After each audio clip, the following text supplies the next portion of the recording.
So today we have the low profile transmission jack. It comes pretty much assembled. The only thing you do have to assemble would be the wheels, which is just a crush washer and a nut. Tighten it and you're good to go.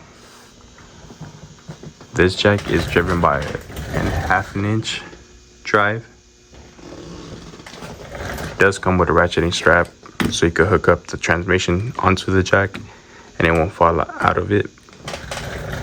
The purpose of this wing nut and one on the back side is so you can have access to the 5 degrees of saddle tilt. The cradle size is 6 7/8 inches by 13 inches. When it is at its minimum height, it is 7 1/4 inches. When it is at its maximum height, it is 23 1/4 inches. I use this whenever I want to pull a transmission out of my vehicle. I'm a mobile mechanic, so this serves me well.